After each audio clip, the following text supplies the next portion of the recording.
La deficiencia auditiva se define como la dificultad que presentan algunas personas para participar en actividades propias de la vida cotidiana, que surge como consecuencia de la interacción entre una dificultad específica para percibir a través de la audición los sonidos del ambiente y dependiendo del grado de pérdida auditiva.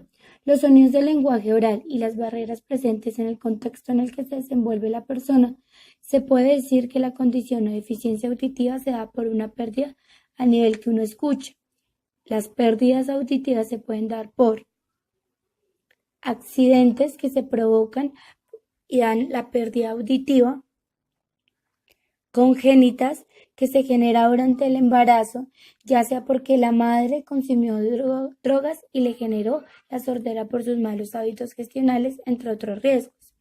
Hereditaria, cuando el niño la tiene desde que nace, dependiendo de cada uno de ellos, sus deficiencias auditivas son diferentes y dependiendo del grado de pérdida, es decir, mínimo, leve, moderado y profundo.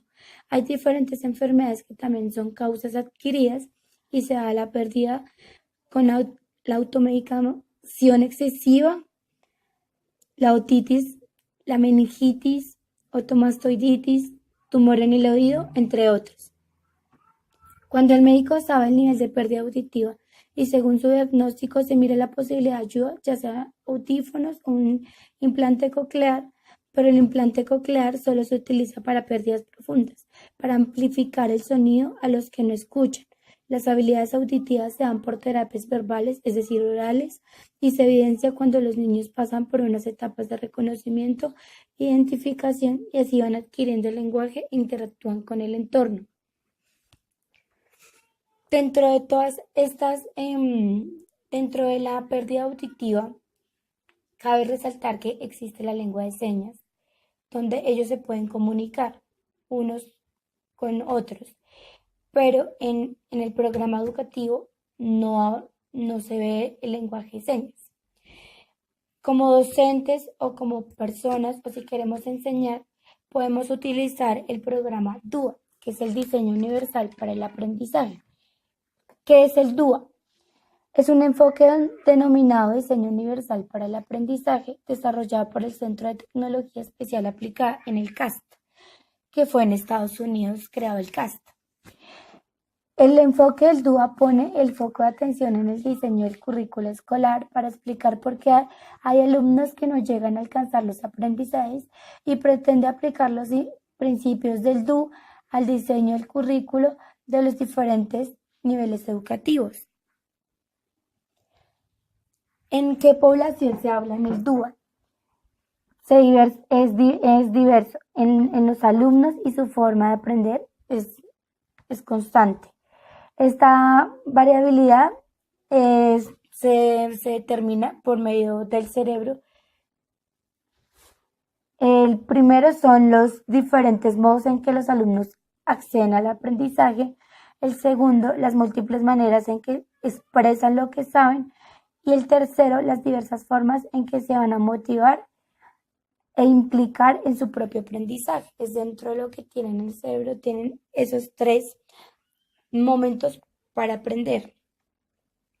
También se surge de la equidad educativa, es decir, asegurar que a cada alumno se le proporciona aquella necesidad para aprender. Es decir, no solo los que tienen ciertas condiciones pueden aprender, sino todos.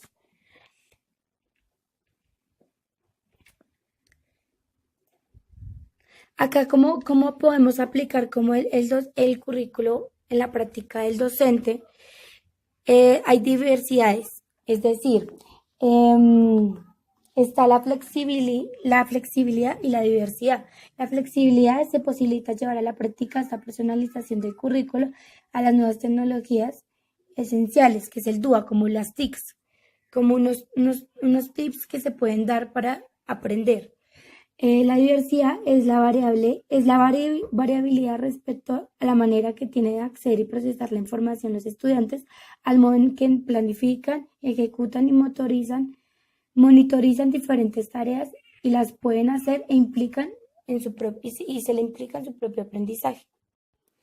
A los niños con discapacidad auditiva o sordos se les tiene que hablar de una forma clara y concreta, ya que muchos adoptan la lectura labial para entender lo que se les quiere transmitir. Algunas alertas que podemos tener en cuenta para saber si los niños sufren de audición baja o son sordos son las siguientes. No se orientan hacia la voz de los padres, no atienden a los ruidos, no emiten sonidos para llamar la atención, no atienden a su nombre, no se asustan con sonidos fuertes, no atienden a una negación, sino acompañada de un gesto. Y algunas estrategias que podemos tener en cuenta al momento de enseñar son las siguientes. Refuerzo visual, lectura labiofacial, trabajar en grupo, un lugar estratégico. Por otro lado, hay leyes que soportan este tipo de discapacidad. El Ministerio de Educación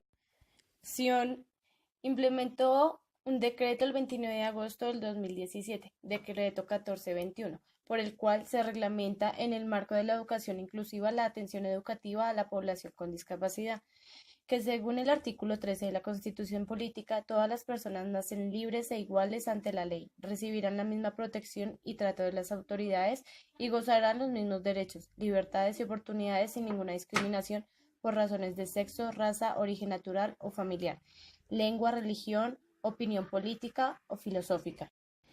Otro decreto que también está es el decreto 366 del 9 de febrero del 2009, por medio del cual se reglamenta la organización del servicio de apoyo pedagógico para la atención de los estudiantes con discapacidad y con capacidades o con talentos excepcionales en el marco de la educación inclusiva. El presente decreto se aplica a las entidades territoriales certificadas para la organización del servicio de apoyo pedagógico para la oferta de educación inclusiva, a los estudiantes que encuentran barreras para el aprendizaje y la participación por su condición de discapacidad y a los estudiantes con capacidades o con talentos excepcionales matriculados en los establecimientos educativos estatales.